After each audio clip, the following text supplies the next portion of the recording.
Hi ಎಲ್ಲರಿಗೂ ನನ್ನ ನಮಸ್ಕಾರಗಳು. ನಮ್ಮ ನಾಡು ನಮ್ಮ ಹೆಮ್ಮೆ ಚಾನಲ್ಗೆ ನಿಮಗೆಲ್ಲರಿಗೂ ಸ್ವಾಗತ. ನಾವು ಇವತ್ತು ಭಾರತದಲ್ಲಿನ ಕಾರ್ಯನಿರ್ವಾಹಕ ಸಂಸ್ಥೆಗಳು ಅಂದರೆ work management organisation of India ಬಗ್ಗೆ ತಿಳಿದುಕೊಳ್ಳೋಣ. ಮೊದಲಿಗೆ FCI ಅಂದರೆ ಭಾರತೀಯ ಆಹಾರ ನಿಗಮ, ಫುಡ್ ಕಾರ್ಪೊರೇಷನ್ ಆಫ್ ಇಂಡಿಯಾ. ಭಾರತೀಯ ಆಹಾರ ನಿಗಮ ಸಾರ್ವಜನಿಕ ವಲಯದ ಕಂಪನಿಯಾಗಿದೆ. ಇದು ಗ್ರಾಹಕ ವ್ಯವಹಾರಗಳು, ಆಹಾರ ಮತ್ತು ಸಾರ್ವಜನಿಕ ವಿತರಣಾ ಸಚಿವಾಲಯದ ಮಾಲೀಕತ್ವದಲ್ಲಿದೆ. ಇದನ್ನು 1965ರಲ್ಲಿ ಸ್ಥಾಪಿಸಲಾಯಿತು. ಇದರ ಆರಂಭಿಕ ಕೇಂದ್ರ ಕಚೇರಿ ಚೆನ್ನೈನಲ್ಲಿದ್ದು ನಂತರ ಅದನ್ನು ನವದೆಹಲಿಗೆ ಸ್ಥಳಾಂತರಿಸಲಾಯಿತು. ಪ್ರತಿ ವರ್ಷ ಭಾರತದ ಆಹಾರ ನಿಗಮವು ಭಾರತದ ಗೋಧಿ ಉತ್ಪಾದನೆಯ ಸರಾಸರಿ 15% ಮತ್ತು ಅದರ ಅಕ್ಕಿ ಉತ್ಪಾದನೆಯ 12-15% ಖರೀದಿಸುತ್ತದೆ. ಇದರ ಮುಖ್ಯ ಕಾರ್ಯನಿರ್ವಹಣೆ ಆಹಾರವನ್ನು ದೇಶದ ವ್ಯಾಪ್ತಿ ಸಾರ್ವಜನಿಕ ಆಹಾರ ವಿತರಣೆಯನ್ನು ನೀಡುವುದು ಮತ್ತು ಆಹಾರ ಬೆಳೆಗಳಿಗೆ ಬೆಂಬಲ ಬೆಲೆ ನಿರ್ಧರಿಸುವುದಾಗಿದೆ. ಮುಂದಿನದು AIISH ಅಂದರೆ ಅಖಿಲ ಭಾರತ ವಾಕ್ ಮತ್ತು ಶ್ರವಣ ಸಂಸ್ಥೆ, all India institute of speech and hearing. ಇದು 1966ರಲ್ಲಿ ಸ್ಥಾಪನೆಯಾಯಿತು. ಇದರ ಕೇಂದ್ರ ಕಚೇರಿ ಮೈಸೂರಿನಲ್ಲಿದ್ದು ಮಾನಸ ಗಂಗೋತ್ರಿ ವಿವಿ ಕ್ಯಾಂಪಸ್ನಲ್ಲಿದೆ. ಭಾರತ ಸರ್ಕಾರದ ಆರೋಗ್ಯ ಮತ್ತು ಕುಟುಂಬ ಕಲ್ಯಾಣ ಸಚಿವಾಲಯದ ಅಡಿಯಲ್ಲಿ ಇದು ಕೆಲಸ ಮಾಡುತ್ತದೆ. ಮಾತಿನ ತೊಂದರೆ, ಕಿವುಡುತನ ಇತ್ಯಾದಿ ನ್ಯೂನತೆಗಳನ್ನು ಸರಿಪಡಿಸುವುದು ಹಾಗೂ ಅದರ ಬಗ್ಗೆ ಶಿಕ್ಷಣ ನೀಡುವುದು, ಸಂಶೋಧನೆ ನಡೆಸುವುದು ಈ ಸಂಸ್ಥೆಯ ಮುಖ್ಯ ಕಾರ್ಯವಾಗಿದೆ. ಮುಂದಿನದು ರಾಷ್ಟ್ರೀಯ ಸರಕು ವಿನಿಮಯ ಕೇಂದ್ರ NSE, national stock exchange of India. ಭಾರತದ ಮುಂಬೈನಲ್ಲಿ 1992ರಲ್ಲಿ ಸ್ಥಾಪಿತವಾಗಿರುವ ಒಂದು ಷೇರು ವಿನಿಮಯ ಕೇಂದ್ರವಾಗಿದೆ. NSE ಪ್ರಮುಖ ಹಣಕಾಸು ಸಂಸ್ಥೆಗಳು, ಬ್ಯಾಂಕುಗಳು, ವಿಮೆ ಸಂಸ್ಥೆಗಳು ಹಾಗೂ ಇತರ ಭಾರತದ ಮಧ್ಯವರ್ತಿ ಹಣಕಾಸು ಸಂಸ್ಥೆಗಳ ಪರಸ್ಪರ ಒಡೆತನವನ್ನು ಹೊಂದಿದೆ. ಮುಂದಿನದು ರಾಷ್ಟ್ರೀಯ ಶೈಕ್ಷಣಿಕ ಸಂಶೋಧನಾ ಮತ್ತು ತರಬೇತಿ ಪರಿಷತ್ NCERT, national council of educational research and training. ರಾಷ್ಟ್ರೀಯ ಶೈಕ್ಷಣಿಕ ಸಂಶೋಧನೆ ಮತ್ತು ತರಬೇತಿ ಪರಿಷತ್ತು 1961ರಲ್ಲಿ ನವದೆಹಲಿಯಲ್ಲಿ ಸ್ಥಾಪನೆ ಮಾಡಲಾಯಿತು. ಶಿಕ್ಷಣದಲ್ಲಿ ಸಂಶೋಧನೆ ಹಾಗೂ ಶಿಕ್ಷಕರಿಗೆ ತರಬೇತಿಯನ್ನು ನೀಡುವ ರಾಷ್ಟ್ರದಲ್ಲಿರುವ ಸಂಸ್ಥೆಯಾಗಿದೆ. ಮುಂದಿನದು nuclear power corporation of India limited. ಇದು 1987ರಲ್ಲಿ ಮಹಾರಾಷ್ಟ್ರದ ಮುಂಬೈ ಎಂಬಲ್ಲಿ ಇದನ್ನು ಸ್ಥಾಪಿಸಲಾಯಿತು. ಭಾರತದ ಸರ್ಕಾರದ ಯೋಜನೆಗಳು ಮತ್ತು ಕಾರ್ಯಕ್ರಮಗಳ ಅನುಸಾರವಾಗಿ ವಿದ್ಯುತ್ ಉತ್ಪಾದನೆಗಾಗಿ ಪರಮಾಣು ಶಕ್ತಿ ಕೇಂದ್ರಗಳ ವಿನ್ಯಾಸ, ನಿರ್ಮಾಣ, ಕಾರ್ಯಾಚರಣೆ ಮತ್ತು ನಿರ್ವಹಣೆಯನ್ನು ಕೈಗೊಳ್ಳುವ ಉದ್ದೇಶದಿಂದ ಈ nuclear power corporation of India limited ಅನ್ನು ಸ್ಥಾಪಿಸಲಾಯಿತು. ಈ ಪರಮಾಣು ಸ್ಥಾವರಗಳು ಪ್ರಮುಖವಾಗಿ ಮಹಾರಾಷ್ಟ್ರದ ಜೈತಾಪುರ್ ಎಂಬಲ್ಲಿ, ಹರಿಯಾಣದ ಗೋರಖ್ಪುರ್, ಗುಜರಾತ್ನಲ್ಲಿ ಮಿತಿವಿರ್ಡಿ, ಆಂಧ್ರಪ್ರದೇಶದ ಕೋಕ್ವಾಡ, ಮಧ್ಯಪ್ರದೇಶದಲ್ಲಿ ಚುಟ್ಕಾ ಎಂಬಲ್ಲಿ ಮತ್ತು ಮಧ್ಯಪ್ರದೇಶದ ಶಿವಪುರಿ ಎಂಬಲ್ಲಿ, ರಾಜಸ್ಥಾನದ ಮಹಿ ಬನ್ಸ್ವಾರ ಎಂಬಲ್ಲಿ, ಪಶ್ಚಿಮ ಬಂಗಾಳದ ಹರಿಪುರ ಎಂಬಲ್ಲಿ. ಇದು ಒಟ್ಟು 21 ಅಣುಚಲಿತ ಘಟಕಗಳನ್ನು ಹೊಂದಿದೆ. ಆದರೆ ನಾನು ಇಲ್ಲಿ ಕೇವಲ ಚಾಲ್ತಿಯಲ್ಲಿ ಇರುವುದನ್ನು ಮಾತ್ರ ನಿಮಗೆ ತಿಳಿಸಿಕೊಟ್ಟಿದ್ದೇನೆ. ಭಾರತೀಯ ತೈಲ ನಿಗಮ IOC, Indian oil corporation, Indian oil company limited ಆಗಿ 1959ರಲ್ಲಿ ಇಂಡಿಯನ್ ಆಯಿಲ್ ತನ್ನ ಕಾರ್ಯಾಚರಣೆಯನ್ನು ಪ್ರಾರಂಭಿಸಿತು. ಇಂಡಿಯನ್ ರಿಫೈನರೀಸ್ ಲಿಮಿಟೆಡ್ನೊಂದಿಗೆ ವಿಲೀನವಾಗಿ 1964ರಲ್ಲಿ ಇಂಡಿಯನ್ ಆಯಿಲ್ ಕಾರ್ಪೊರೇಷನ್ ರೂಪವಾಯಿತು. ಮುಂದೆ ಇಂಡಿಯನ್ ಆಯಿಲ್ ಕಾರ್ಪೊರೇಷನ್ ಅಥವಾ ಇಂಡಿಯನ್ ಆಯಿಲ್ ಎನ್ನುವುದು ಭಾರತದ ಸರ್ಕಾರಿ ಮಾಲೀಕತ್ವದ ತೈಲ ಮತ್ತು ಅನಿಲ ಕಂಪನಿಯಾಗಿದೆ ಮತ್ತು ಇದರ ಮುಖ್ಯ ಕಾರ್ಯಾಲಯ ನವದೆಹಲಿಯಲ್ಲಿದ್ದು ಇದರ ಅಧ್ಯಕ್ಷ ಬ್ರಿಜ್ ಮೋಹನ್ ಬನ್ಸಾಲ್. ಇಂಡಿಯನ್ ಆಯಿಲ್ನ ಉತ್ಪನ್ನ ಶ್ರೇಣಿಗಳು ಅಂದರೆ petrol, diesel, LPG, auto LPG, ವಿಮಾನದ ಟರ್ಬೈನ್ ಇಂಧನ, ಲೂಬ್ರಿಕೆಂಟ್ಗಳು, ನಾಫ್ತಾ, ಬಿಟುಮೆನ್, ಪ್ಯಾರಾಫಿನ್, ಕೆರೋಸಿನ್ ಮುಂತಾದವುಗಳು, extra premium petrol, extra mile diesel, servo ಲೂಬ್ರಿಕೆಂಟ್ಗಳು, Indian LPG, auto gas LPG, Indian oil, ಏವಿಯೇಷನ್ಗಳು ಮುಂತಾದವುಗಳು ಇಂಡಿಯನ್ ಆಯಿಲ್ನ ಉತ್ಪನ್ನಗಳಾಗಿವೆ. ಮುಂದಿನದು CDRI, central drug research institute, ಕೇಂದ್ರೀಯ ಔಷಧ ಸಂಶೋಧನಾ ಸಂಸ್ಥೆ. ಇದನ್ನು 1915ರಲ್ಲಿ ಸ್ಥಾಪನೆ ಆಯಿತು. ಇದರ ಕೇಂದ್ರ ಕಚೇರಿ ಉತ್ತರ ಪ್ರದೇಶದ ಲಕ್ನೋದಲ್ಲಿದೆ. ವೈದ್ಯಕೀಯ ಸಂಶೋಧನೆ ಕೈಗೊಳ್ಳಲು ಹಾಗೂ ಔಷಧಿಗಳನ್ನು ತಯಾರಿಸುವ ತಂತ್ರಜ್ಞಾನದ ವಿಧಾನಗಳನ್ನು ಅಭಿವೃದ್ಧಿಪಡಿಸುವುದು ಇದರ ಮುಖ್ಯ ಕಾರ್ಯವಾಗಿದೆ. ಮುಂದಿನದು IMD ಭಾರತೀಯ ಹವಾಮಾನ ಇಲಾಖೆ ಇಂಡಿಯನ್ ಮೆಟರೊಲಾಜಿಕಲ್ ಡಿಪಾರ್ಟ್ಮೆಂಟ್. ಭಾರತ ಹವಾಮಾನ ಇಲಾಖೆ ಭಾರತ ಸರ್ಕಾರದ ಭೂವಿಜ್ಞಾನ ಸಚಿವಾಲಯದ ಭಾರತೀಯ ಸಂಸ್ಥೆಯಾಗಿದೆ. ಇದರ ಪ್ರಧಾನ ಕಚೇರಿ ದೆಹಲಿಯಲ್ಲಿದ್ದು, ಇದು ಹವಾಮಾನ ಅವಲೋಕನಗಳು ಮತ್ತು ಹವಾಮಾನದ ಮುನ್ಸೂಚನೆ ಮತ್ತು ಭೂಕಂಪಶಾಸ್ತ್ರದ ಪ್ರಮುಖ ಒಂದು ಸಂಸ್ಥೆಯಾಗಿದೆ. ಬಂಗಾಳ ಕೊಲ್ಲಿಯಲ್ಲಿ ಮತ್ತು ಅರಬ್ಬಿ ಸಮುದ್ರಗಳಲ್ಲಿ ಬೀಸುವ ಚಂಡಮಾರುತಗಳ ಕುರಿತು ಮುನ್ನೆಚ್ಚರಿಕೆ ಇದು ನೀಡುತ್ತದೆ. ಇದರ ಪ್ರಾದೇಶಿಕ ಕೇಂದ್ರಗಳು ಚೆನ್ನೈ, ಮುಂಬೈ, ಕೋಲ್ಕತ್ತಾ, ನಾಗ್ಪುರ್ ಮತ್ತು ಗುವಾಹಟಿ. ಮುಂದಿನದು NIOT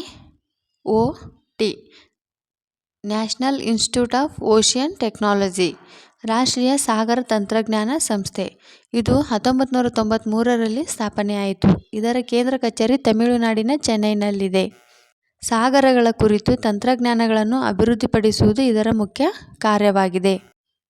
BEL Bharat electronics limited. ಇದನ್ನು 1954ರಲ್ಲಿ ಸ್ಥಾಪನೆ ಮಾಡಲಾಯಿತು. ಇದರ ಕೇಂದ್ರ ಕಚೇರಿ ಬೆಂಗಳೂರಿನಲ್ಲಿದೆ. ಎಲೆಕ್ಟ್ರಾನಿಕ್ ಮತ್ತು ರೇಡಾರ್ಗಳಂತಹ ವಸ್ತುಗಳನ್ನು ಇದು ಉತ್ಪಾದಿಸುತ್ತದೆ. ಭಾರತೀಯ ಸೇನೆಗೆ ಉಪಯೋಗವಾಗುವ ಆಧುನಿಕ ಎಲೆಕ್ಟ್ರಾನಿಕ್ ವಸ್ತುಗಳನ್ನು ತಯಾರಿಸುವುದು ಇದರ ಮುಖ್ಯ ಕಾರ್ಯವಾಗಿದೆ. ಮುಂದಿನದು ICAR ಭಾರತೀಯ ಕೃಷಿ ಸಂಶೋಧನಾ ಪರಿಷತ್ತು Indian council of agriculture research. ಇದನ್ನು 1929ರಲ್ಲಿ ಸ್ಥಾಪನೆ ಮಾಡಲಾಯಿತು. ಇದರ ಕೇಂದ್ರ ಕಚೇರಿ ನವದೆಹಲಿಯಲ್ಲಿದೆ. ಕೃಷಿ, ಪಶುಸಂಗೋಪನೆ, ಮೀನುಗಾರಿಕೆ, ಅರಣ್ಯ, ಗೃಹವಿಜ್ಞಾನ ಮುಂತಾದ ವಿಷಯಗಳ ಸಂಶೋಧನೆಗೆ ಸಂಬಂಧಿಸಿದ ಶಿಕ್ಷಣವನ್ನು ಇದು ನೀಡುತ್ತದೆ. ONGC ತೈಲ ಮತ್ತು ನೈಸರ್ಗಿಕ ಅನಿಲ ನಿಗಮ oil and natural gas corporation limited. ಇದನ್ನು 1956ರಲ್ಲಿ ಸ್ಥಾಪನೆ ಮಾಡಲಾಯಿತು. ಇದರ ಕೇಂದ್ರ ಕಚೇರಿ ಉತ್ತರಾಖಂಡದ ಡೆಹ್ರಾಡೂನ್ನಲ್ಲಿದೆ. ತೈಲ ಮತ್ತು ಅನಿಲ ಸಂಶೋಧನೆ ಮತ್ತು ಉತ್ಪಾದನೆ ಇದರ ಪ್ರಮುಖ ಕಾರ್ಯವಾಗಿದೆ. ಈ ONGCಯ ಸಂಸ್ಥೆಯು ತೈಲ ನಿಕ್ಷೇಪಗಳ ಸಂಶೋಧನೆ ಹಾಗೂ ಉತ್ಪಾದನೆಯಲ್ಲಿ ತೊಡಗಿರುವ ಏಷ್ಯಾದ ಅತಿದೊಡ್ಡ ಹಾಗೂ ಬಹುಚಟುವಟಿಕೆಯ ಕಂಪನಿಯಾಗಿದೆ. ಜಾಗತಿಕ ಇಂಧನ ಶಕ್ತಿ ಕಂಪನಿಗಳ ಶ್ರೇಯಾಂಕ ಪಟ್ಟಿಯಲ್ಲಿ 18ನೇ ಸ್ಥಾನವನ್ನು ಇದು ಪಡೆದುಕೊಂಡಿದೆ. ಅಷ್ಟೇ ಅಲ್ಲದೆ ಸಂಸ್ಥೆಯು ವಿಶ್ವದ ನಂಬರ್ 1 ಅಗ್ರಮಾನ್ಯ E&P ಅಂದರೆ ಎಕ್ಸ್ಪ್ಲೋರೇಷನ್ ಆ್ಯಂಡ್ ಪ್ರೊಡಕ್ಷನ್ ಕಂಪನಿ ಕೂಡ ಇದು ಆಗಿದೆ. ONGC ಅಧ್ಯಕ್ಷ RS ಶರ್ಮಾ ಅವರು. ಮತ್ತು ಮುಂದಿನದು BPCL Bharat petroleum corporation limited. ಇದನ್ನು 1976ರಲ್ಲಿ ಸ್ಥಾಪನೆ ಮಾಡಲಾಯಿತು. ಇದರ ಕೇಂದ್ರ ಕಚೇರಿ ಮುಂಬೈನಲ್ಲಿದ್ದು, ಪೆಟ್ರೋಲಿಯಂ ಮತ್ತು ನೈಸರ್ಗಿಕ ಅನಿಲಗಳ ಉತ್ಪಾದನೆಯನ್ನು ಇದು ಮಾಡುತ್ತದೆ. ಇದರ ಪ್ರಮುಖ ಕಾರ್ಯ ತೈಲ ಬಾವಿಯಿಂದ ತೆಗೆದ ಕಚ್ಚಾ ತೈಲವನ್ನು ಸಂಸ್ಕರಿಸುವುದು ಹಾಗೂ ಉತ್ಪನ್ನಗಳನ್ನು ಬೇರ್ಪಡಿಸುವುದಾಗಿದೆ. ಮುಂದಿನದು CBSE ಕೇಂದ್ರೀಯ ಪ್ರೌಢಶಿಕ್ಷಣ ಮಂಡಳಿ central board of secondary education. ಇದನ್ನು 1962ರಲ್ಲಿ ಸ್ಥಾಪನೆ ಮಾಡಲಾಯಿತು. ಇದರ ಕೇಂದ್ರ ಕಚೇರಿ ನವದೆಹಲಿಯಲ್ಲಿದೆ. CBSE ಅಂಗಸಂಸ್ಥೆ ಹೊಂದಿದ್ದು ಎಲ್ಲ ಶಾಖೆಗಳನ್ನು NCERT ಅಂದರೆ national council of educational research and training ಮಾತ್ರ ಅನುಸರಿಸಲು ಕೇಳಿದೆ. ಭಾರತದಲ್ಲಿ ಸುಮಾರು 20,299 ಶಾಲೆಗಳನ್ನು ಮತ್ತು 28 ವಿದೇಶಗಳಲ್ಲಿ 220 ಶಾಲೆಗಳನ್ನು ಈ CBSEಗೆ ಸಂಯೋಜಿತವಾಗಿವೆ. ಪ್ರಸ್ತುತ CBSE 10 ಪ್ರಾದೇಶಿಕ ಕಚೇರಿಗಳನ್ನು ಹೊಂದಿದೆ. ದೆಹಲಿ, ಚೆನ್ನೈ, ಅಲಹಾಬಾದ್, ಗುವಾಹಟಿ, ಅಜ್ಮೀರ್, ಪಾಟ್ನಾ, ಭುವನೇಶ್ವರ ಮತ್ತು ಪಂಚಕುಲ ಎಂಬಲ್ಲಿ 10 ಪ್ರಾದೇಶಿಕ ಕಚೇರಿಗಳನ್ನು ಇದು ಹೊಂದಿದೆ. ಮುಂದಿನದು NTPC ರಾಷ್ಟ್ರೀಯ ಥರ್ಮಲ್ ಪವರ್ ಕಾರ್ಪೊರೇಷನ್ ಲಿಮಿಟೆಡ್. ಇದನ್ನು 1975ರಲ್ಲಿ ಸ್ಥಾಪಿಸಲಾಯಿತು. ಇದರ ಕೇಂದ್ರ ಕಚೇರಿ ನವದೆಹಲಿಯಲ್ಲಿದೆ. ಎಲೆಕ್ಟ್ರಿಕಲ್ ಪವರ್ ಮತ್ತು ನೈಸರ್ಗಿಕ ಅನಿಲ ಉತ್ಪಾದನೆಯನ್ನು ಇದು ಮಾಡುತ್ತದೆ ಮತ್ತು ವಿದ್ಯುತ್ ಉತ್ಪಾದನೆಯ ಮತ್ತು ವಿತರಣೆ ಇದರ ಮುಖ್ಯ ಕಾರ್ಯವಾಗಿದೆ. ಏರ್ ಇಂಡಿಯಾ ಇದನ್ನು 1932ರಲ್ಲಿ JRD ಟಾಟಾ ಅವರು ಸ್ಥಾಪನೆಯನ್ನು ಮಾಡಿದ್ದಾರೆ. ಇದರ ಕೇಂದ್ರ ಕಚೇರಿ ನವದೆಹಲಿಯಲ್ಲಿದ್ದು, air India national aviation company of India ಲಿಮಿಟೆಡ್ನ ಭಾಗವಾಗಿದೆ. 4 ಖಂಡಗಳಾದ್ಯಂತ ಏರ್ ಇಂಡಿಯಾವು ಸುಮಾರು 60ಕ್ಕೂ ಹೆಚ್ಚು ಅಂತಾರಾಷ್ಟ್ರೀಯ ಸ್ಥಳೀಯ ಸೇವೆಗಳನ್ನು ಇದು ಸಲ್ಲಿಸುತ್ತದೆ. ಅಂತಾರಾಷ್ಟ್ರೀಯ ಮಟ್ಟದಲ್ಲಿ ಸಂಪರ್ಕ ಕಲ್ಪಿಸುವುದು ಇದರ ಮುಖ್ಯ ಕಾರ್ಯವಾಗಿದೆ.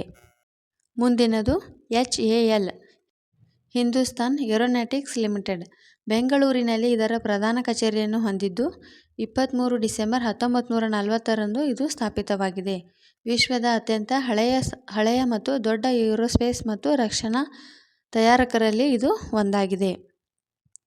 ಪ್ರಸ್ತುತ ಫೈಟರ್ ಜೆಟ್ಗಳು ಮತ್ತು ಹೆಲಿಕಾಪ್ಟರ್ಗಳು, ಜೆಟ್ ಇಂಜಿನ್ ಮತ್ತು ಸಾಗರ ಅನಿಲ ಟರ್ಬೈನ್ ಇಂಜಿನ್, ಏವಿಯಾನಿಕ್ಸ್, ಹಾರ್ಡ್ವೇರ್ ಅಭಿವೃದ್ಧಿ ಮತ್ತು ಬಿಡಿ ಭಾಗಗಳ ಪೂರೈಕೆ, ಭಾರತೀಯ ಸೇನಾ ವಿಮಾನಗಳ ಕೂಲಂಕುಷ ಪರೀಕ್ಷೆ ಮತ್ತು ಉನ್ನತೀಕರಣದ ವಿನ್ಯಾಸ ಮತ್ತು ತಯಾರಿಕೆಯಲ್ಲಿ ಇದು ತೊಡಗಿಸಿಕೊಂಡಿದೆ.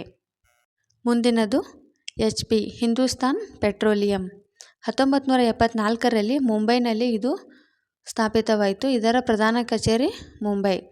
ತೈಲ ಮತ್ತು ನೈಸರ್ಗಿಕ ಅನಿಲ ಉತ್ಪಾದನೆಯನ್ನು ಇದು ಮಾಡುತ್ತದೆ. ಪೆಟ್ರೋಲಿಯಂ ಉತ್ಪಾದನೆಗಳ ಶುದ್ಧೀಕರಣ ಮತ್ತು ಮಾರಾಟ ಮಾಡುವುದು ಇದರ ಮುಖ್ಯ ಕಾರ್ಯವಾಗಿದೆ. ಹಾಗೂ ಮುಂದಿನದು HCL ಹಿಂದೂಸ್ತಾನ್ ಕಾಪರ್ ಲಿಮಿಟೆಡ್. ಇದನ್ನು 1967ರಲ್ಲಿ ಸ್ಥಾಪನೆಯನ್ನು ಮಾಡಲಾಯಿತು. ಇದರ ಕೇಂದ್ರ ಕಚೇರಿ ಕೋಲ್ಕತ್ತಾದಲ್ಲಿದೆ. ತಾಮ್ರದ ಗಣಿಗಾರಿಕೆ ಹಾಗೂ ಸಂಸ್ಕರಣೆಗೆ ಸಂಬಂಧಿಸಿದ ಇದು ಕಾರ್ಯ ಮಾಡುತ್ತದೆ. ಮುಂದಿನದು ಕೇಂದ್ರ ಲೋಕಸೇವಾ ಆಯೋಗ UPSC union public service commission. ಇದನ್ನು 1926ರಲ್ಲಿ ಸ್ಥಾಪನೆ ಮಾಡಲಾಯಿತು. ಇದರ ಕೇಂದ್ರ ಕಚೇರಿ ನವದೆಹಲಿಯಲ್ಲಿದೆ. ಭಾರತೀಯ ನಾಗರಿಕ ಸೇವೆಗೆ ನಡೆಸುವ ನೇಮಕಾತಿ ಪರೀಕ್ಷೆಗೆ ಕೈಗೊಳ್ಳುವ ಕಾರ್ಯ ಇದು ಮಾಡುತ್ತದೆ. NABARD national bank for agricultural and rural development. ಇದನ್ನು 1982ರಲ್ಲಿ ಸ್ಥಾಪನೆ ಮಾಡಲಾಯಿತು. ಇದರ ಕೇಂದ್ರ ಕಚೇರಿ ಮುಂಬೈನಲ್ಲಿದೆ. ಇದರ ಮುಖ್ಯ ಕಾರ್ಯ ಎಂದರೆ ಭಾರತದಲ್ಲೇ ಗ್ರಾಮೀಣ ಪ್ರದೇಶದ ಕೃಷಿ ಮತ್ತು ಆರ್ಥಿಕ ಚಟುವಟಿಕೆಗಳಿಗೆ ಸಹಕಾರಿಯಾಗುವ ಬ್ಯಾಂಕ್ ಆಗಿದೆ. ಮುಂದಿನದು ISRO Indian space research organisation. ಇದನ್ನು 1969ರಲ್ಲಿ ಸ್ಥಾಪನೆ ಮಾಡಲಾಯಿತು. ಇದರ ಕೇಂದ್ರ ಕಚೇರಿ ಬೆಂಗಳೂರಿನಲ್ಲಿದೆ. ಇದರ ಮುಖ್ಯ ಕೇಂದ್ರಗಳು ಬೆಂಗಳೂರು, ತಿರುವನಂತಪುರ, ಅಹಮದಾಬಾದ್, ಮಹೇಂದ್ರಗಿರಿ, ಹಾಸನ್ ಮತ್ತು ಶ್ರೀಹರಿಕೋಟಗಳಲ್ಲಿವೆ. ಇಸ್ರೋದ ಮುಖ್ಯ ಉದ್ದೇಶ ಅಂತರಿಕ್ಷ ತಂತ್ರಜ್ಞಾನದ ಸಂಶೋಧನೆ ಮತ್ತು ಭಾರತಕ್ಕೆ ಉಪಯೋಗವಾಗುವಂತೆ ಅವುಗಳ ಅಭಿವೃದ್ಧಿಪಡಿಸುವುದಾಗಿದೆ. ಇಸ್ರೋದ ಉಡಾವಣೆ ಕೇಂದ್ರ ಶ್ರೀಹರಿಕೋಟದಲ್ಲಿದ್ದು ಇದರ ಅಧ್ಯಕ್ಷರು ಈಗ ಸತೀಶ್ ಧವನ್ ಆಗಿದ್ದಾರೆ. ಮುಂದಿನದು ಇನ್ಫೋಸಿಸ್ ಇನ್ಫಾರ್ಮೇಷನ್ ಸಿಸ್ಟಮ್. ಇದನ್ನು 1981ರಲ್ಲಿ ಸ್ಥಾಪನೆ ಮಾಡಲಾಯಿತು. ಇದರ ಕೇಂದ್ರ ಕಚೇರಿ ಬೆಂಗಳೂರಿನಲ್ಲಿದ್ದು ಇದರ ಸ್ಥಾಪಕರು N. ನಾರಾಯಣ ಮೂರ್ತಿ ಅವರು. 2020ರ ಅಂಕಿಅಂಶಗಳ ಪ್ರಕಾರ ಟಾಟಾ ಕನ್ಸಲ್ಟೆನ್ಸಿ ಸರ್ವೀಸಸ್ನ ನಂತರದ ಅತಿ ದೊಡ್ಡ ಭಾರತೀಯ ಮಾಹಿತಿ ತಂತ್ರಜ್ಞಾನ ಸಂಸ್ಥೆಯಾಗಿದೆ. ಮಾಹಿತಿ ತಂತ್ರಜ್ಞಾನ ಸೇವೆ ಮತ್ತು ಮಾಹಿತಿ ತಂತ್ರಜ್ಞಾನ ಸಲಹೆಯನ್ನು ನೀಡುವುದು ಇದರ ಮುಖ್ಯ ಕಾರ್ಯವಾಗಿದೆ. ಮುಂದಿನದು UGC ವಿಶ್ವವಿದ್ಯಾಲಯ ಧನಸಹಾಯ ಆಯೋಗ ಯೂನಿವರ್ಸಿಟಿ ಗ್ರ್ಯಾಂಟ್ ಕಮಿಷನ್. ಇದನ್ನು 1953ರಲ್ಲಿ ಸ್ಥಾಪನೆ ಮಾಡಲಾಯಿತು. ಇದರ ಕೇಂದ್ರ ಕಚೇರಿ ದೆಹಲಿಯಲ್ಲಿದ್ದು ಇದರ ಧ್ಯೇಯವಾಕ್ಯ ಜ್ಞಾನ ವಿಜ್ಞಾನ ವಿಮುಕ್ತೆ. ಇದರ ಪ್ರಾದೇಶಿಕ ಕೇಂದ್ರಗಳು ಕೋಲ್ಕತ್ತಾ, ಹೈದರಾಬಾದ್, ಭೂಪಾಲ್, ಪುಣೆ, ಗುವಾಹಟಿ ಮತ್ತು ಬೆಂಗಳೂರಿನಲ್ಲಿವೆ. ಇದರ ಕಾರ್ಯ ವಿದ್ಯಾಲಯದ ಶಿಕ್ಷಣದ ಗುಣಮಟ್ಟವನ್ನು ಕಾಪಾಡಲು ಸಹಕರಿಸುವುದು ಹಾಗೂ ಅನುದಾನ ನೀಡುವುದಾಗಿದೆ. ಹೀಗೆ ನಾವು ಇವತ್ತು ಭಾರತದಲ್ಲಿನ ಕಾರ್ಯನಿರ್ವಾಹಕ ಸಂಸ್ಥೆಗಳ ಬಗ್ಗೆ ತಿಳಿದುಕೊಂಡೆವು.